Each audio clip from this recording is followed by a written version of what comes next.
perekonomian kita ini sangat jomplang sekali, bahwa orang kaya di sini menikmati kekayaan yang sangat luar biasa dan rakyat miskin kita ini sangat besar sekali. Nah, di sini harus ada keberpihakan bagaimana kita bisa memberantas ini kemiskinan dan kesenjangan sosial. Karena pada intinya inilah tujuan bernegara, pemerintah, bahwa pertumbuhan ekonomi adalah satu hal, tetapi yang harus dicapai adalah pemerataan ini.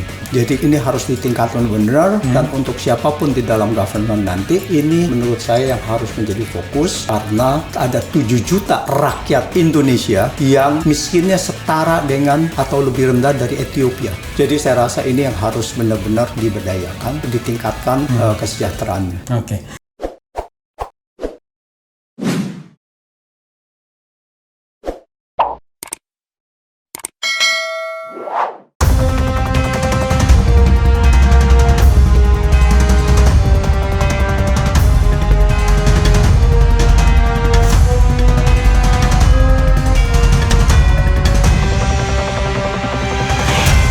Kita tidak hanya mengkritik, tapi kita berusaha ingin memberikan solusi kepada katakan pemerintah. Soal didengar atau tidak itu soal lain. Karena orang kalau misalnya dikasih nasihat baik, kalau dia punya kepentingan ya nggak akan didengarkan, ya oke lah, ya kan? Kita ngomong sama penguasa yang juga pengusaha, ya belum tentu didengarkan karena dia punya kepentingan. Tapi paling tidak dari sisi akademis itu sesuatu yang memang baik dan harus dilakukan. Silakan Prof. Satu apa? Ya, satu adalah kalau kita bicara ekonomi, tentu saja kita bicara mengenai pembangunan industri yang tadi. Oke. Ya, jadi pembangunan industri harus benar-benar dipelajari bagaimana apa yang kita harus lakukan. Oke. Contohnya adalah kalau kita bilang misalnya industri beras lah, ya, yang kita tahu semuanya. Berapa banyak komponen yang kita harus impor, yang kita tidak produksi sendiri. Jadi kalau di industri pertanian itu ada namanya kultivator, ada namanya traktor, macam-macam seperti itu untuk persiapan untuk kita penanaman. Itu kalau kita bisa produksi sendiri. Cangkul, kita juga belum ada itu kan, kita impor semua gitu. Nah, industri itu kita semua mempelajari, dan kita gerakan bagaimana industri ini bisa maju. Paling tidak pasar dalam negerinya dulu dipenuhi kan? Pasar dalam negerinya dipenuhi gitu kan. Itu yang namanya kalau dulu kita kenal namanya substitusi impor. Dan masih valid. Masih valid gitu. Itu yang dasar gitu. Lalu kemudian pasca panen. Pasca panennya bagaimana gitu? Kita ada pengeringan. Ya, kita ada mesin yang kebanyakan kita beli juga dari luar negeri. Ya, itu semuanya. Itu semua kita bisa bikin sendiri gitu. Kalau kita bisa bikin ini, otomatis industri lainnya hidup. Apa industri lainnya? Yaitu misalkan baja. Karena ternyata ada industri baja yang kita perlukan bahan-bahannya. Nah, ini membuat economies of scale dari industri baja naik. Jadi harganya bisa lebih rendah gitu. Nah, ini salah satu contoh gitu. Jadi pembangunan industri yang harus ditata. Satu ya, itu ya. Satu. Pembangunan industri. Dua. Terus kedua, bahwa untuk secure ini bisa berjalan, itu ada insentif dalam arti bahwa ini ada proteksi juga. Insentif dan proteksi ya. Insentif dan proteksi karena tidak ada yang mau investasi kalau awal-awal kalau kita dibuka persaingan terbuka misalkan dengan China. Otomatis gulung tikar. Kalah pasti kan. Nah, kalau kita lihat juga bagaimana China membangun industrinya, proteksi juga awalnya. Jadi harus dilakukan, tidak bisa tidak gitu. Sepanjang tidak melanggar kesepakatan internasional ya? WTO dan lain sebagainya misalnya.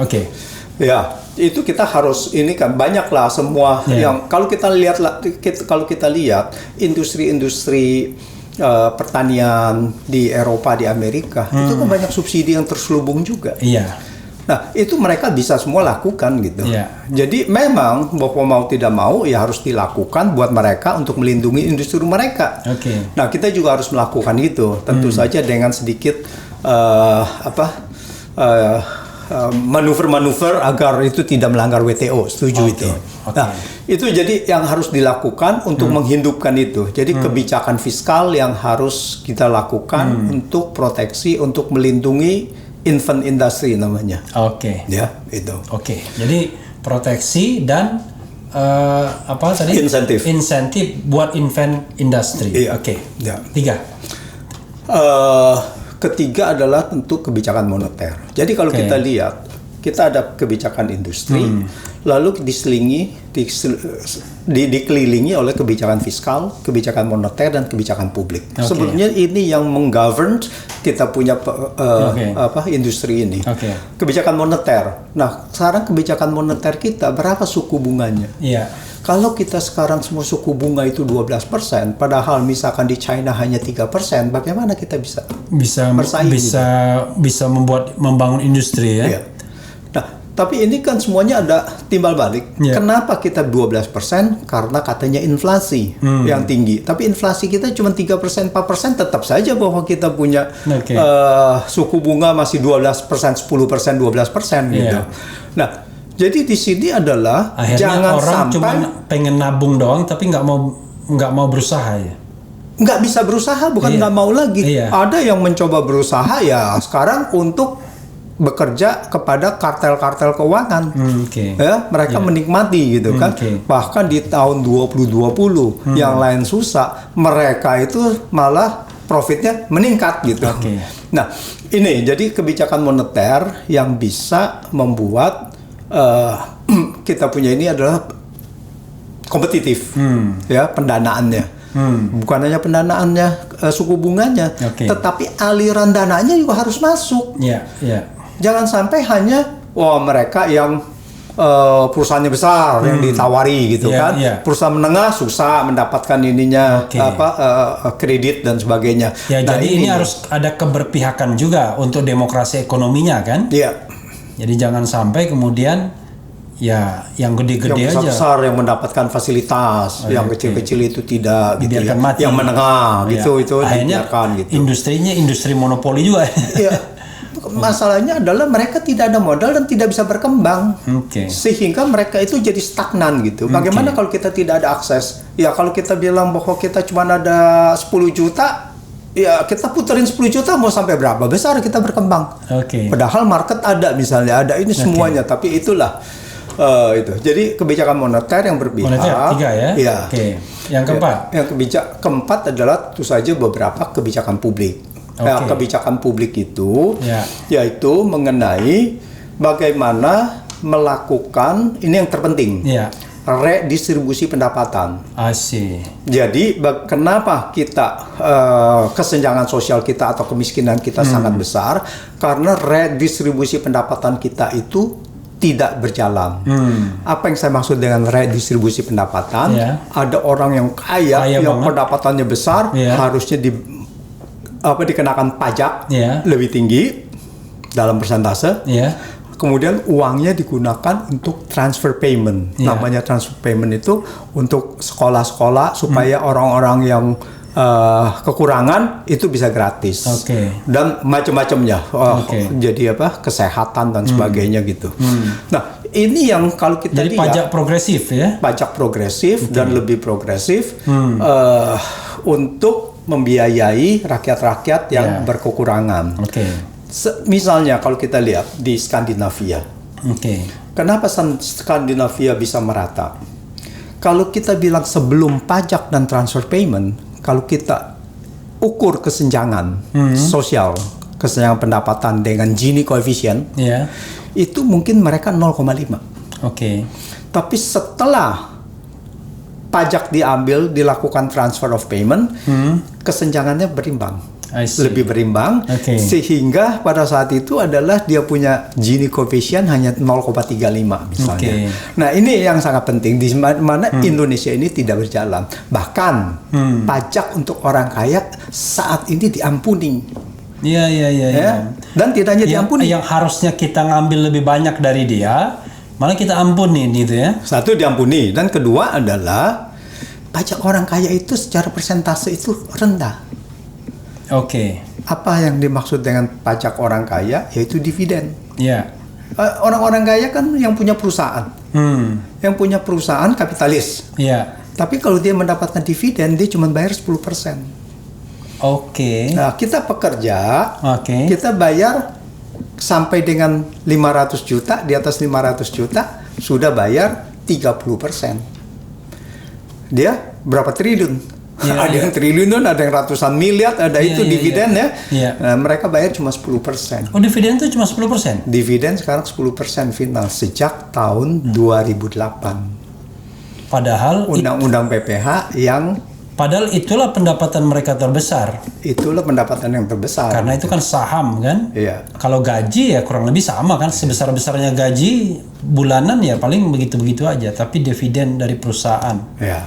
Oh, cuma 10% ya? Itulah yang sekarang ini membuat kita punya rasio pajak itu turun terus. Oke. Karena kemampuan mendapatkan dari situ itu semakin berkurang. Oke. Dan kedua, bahwa di situ kalau dia memberikannya kepada perorangan, kalau dia memberikannya kepada holding dulu, free. Oke.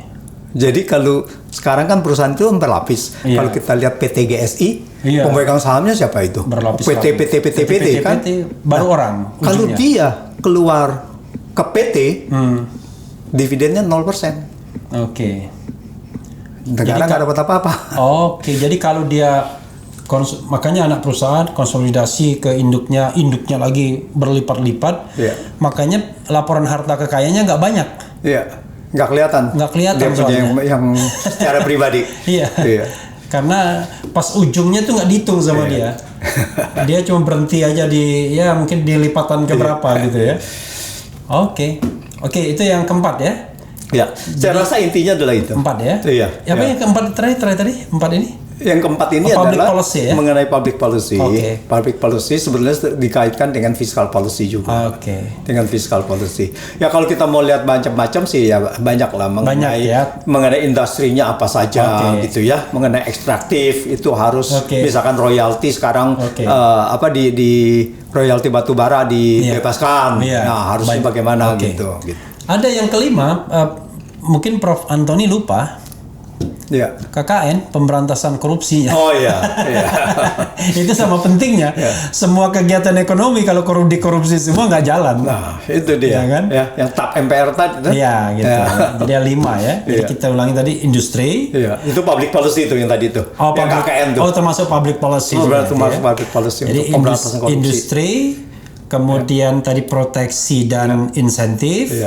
Kemudian akses moneter, keuangan, politik kebijakan moneternya yang pro industri ya. Yang keempat public policy ya termasuk pemberantasan KKN di situ kan. Dan yang menarik adalah mengenai kalau kita bicara korupsi KKN.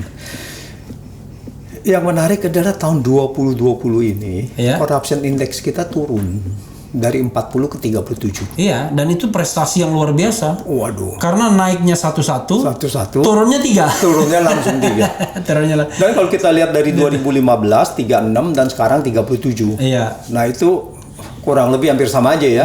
Kalau kita lihat naiknya kalau zaman 2004. Intinya kita termasuk negara yang masih korup. Walaupun di atas 25. Kalau 25 kan 25 ke bawah sangat korup. Tapi 37 itu bukan prestasi yang patut kita banggakan. Masalahnya turun ini. Harusnya kan naik terus. Kita maunya kan gitu kan. Nah, apakah di sini juga ada hubungannya dengan KPK yang dilemahkan? Dan kedua adalah dengan maraknya kita lihat kasus korupsi yang terjadi, bansos lah atau apa dan sebagainya. Tapi jangan lupa Prof, itu 37 itu tahun 2020. Jadi jangan-jangan nanti 2021 lebih turun lagi. Itu dia. Yang kita bukan 2020, 2019 sebenarnya. Kan 2019 laporannya kan 2020. Sekarang mereka sedang assess untuk 2020 dilaporkan 2021 ini. Atau 2020 itu ya? 2020 sudah. Laporannya 2021. Oke. Jadi 2020. Nah, saya tidak tahu nanti kalau 2021 nanti 2022 kan laporannya kan? Jadi tahun depan sebentar lagi. Iya, nanti kita akan lihat.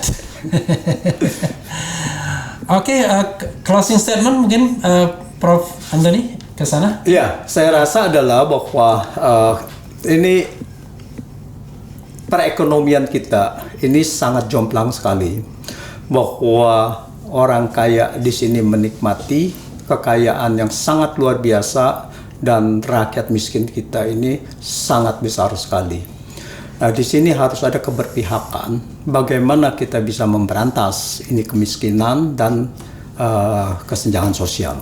Karena pada intinya inilah tujuan bernegara, pemerintah, bahwa pertumbuhan ekonomi adalah satu hal, tetapi yang harus dicapai adalah pemerataan ini. Bukan pemerataan dalam arti bahwa semuanya harus sama, tetapi setidak-tidaknya adalah keluar dari kemiskinan absolut. Saya rasa ini yang harus dilakukan, dan kita punya kemiskinan ini, pemberantasan kemiskinan sangat jauh di bawah kemampuan Vietnam.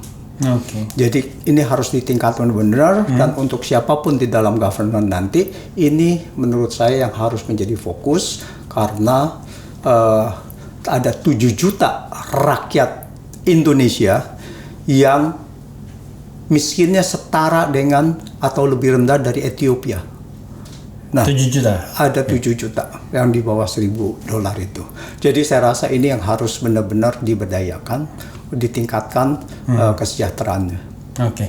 Ya, sahabat daerah sekalian ya, kali ini kita bicara hal yang sedapat mungkin objektif, faktual, based on data ya, biar nanti para buzzer tidak lagi ribut hanya soal mengkritik saja. Jadi sebenarnya jangan diragukan, kita semua cinta negara ini, ingin melihat negara ini menjadi negara yang benar, yang baik, yang mensejahterakan rakyatnya, yang melindungi rakyatnya.